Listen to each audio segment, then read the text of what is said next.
নমস্কার, আপনাদের সবাইকে আমাদের আরেকটি নতুন ভিডিওতে স্বাগত। আজ আমরা এই ভিডিওতে মাছ চাষ সংক্রান্ত কিছু আলোচনা করতে চলেছি। আজ আমাদের আরণ্যক ফুড ফরেস্টের পুকুরে আমরা নতুন চারা মাছ ছাড়তে চলেছি। তো আসুন জেনে নেওয়া যাক যে নতুন পুকুরে মাছ চাষ সংক্রান্ত কিছু গুরুত্বপূর্ণ তথ্য।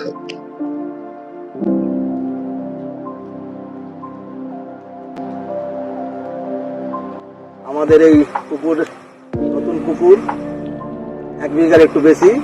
কিভাবে মাছ ছাড়ার আগে পুকুরটিকে পরিশোধন করবে তার জন্য 2-3 দিন পূর্বে 10 কিলো খাওয়ার চুন, পলি চুন যেটাকে বলে, খাওয়ার চুনকে ভিজিয়ে রাখতে হবে। যখন চুনটা ভিজিয়ে গেলে 2-3 দিন পর স্বচ্ছ জলের মতন হয়ে যাবে, সকাল সকাল পুকুরের চারিদিকে বালতিতে করে ছড়িয়ে দিবেন।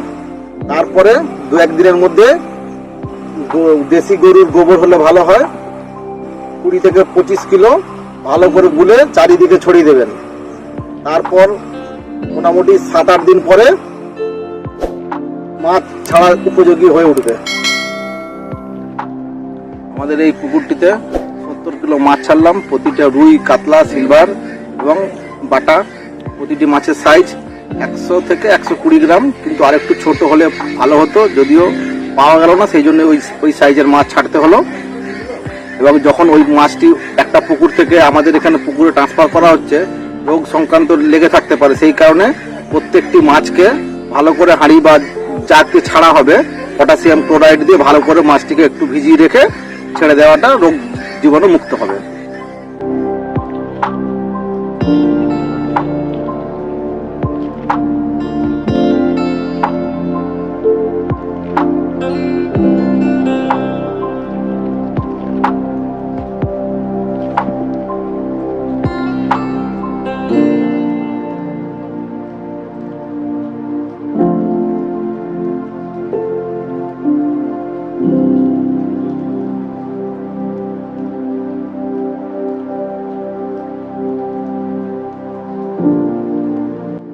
মাছকে ছাড়ার পরে কি কি খাওয়ার মাছের, মোটামুটি সপ্তাহে একবার করে 4 থেকে 5 কিলো খোল ভালো করে ভিজিয়ে নিয়ে পাতলা করে চারিদিকে পুকুরে ছড়িয়ে দিবেন। প্রতি মাসে 4 বার দিলে মোটামুটি মাছের খাবার হয়ে যাবে। আর নচেত মৎস্য খাবার কিনতে পাওয়া যায় ছোট দানা হিসাবে, সেগুলো দিলে হাইব্রিড প্রজাতির সুবিধা হয়। কিন্তু আমরা দেশীয় মাছ যেহেতু চাষ করব, আমরা নর্মালি খোল আর গোবর দিয়েই চাষ করার চেষ্টা করব। এতে মাছের ভালো বাড়ে, টেস্টও ভালো হয়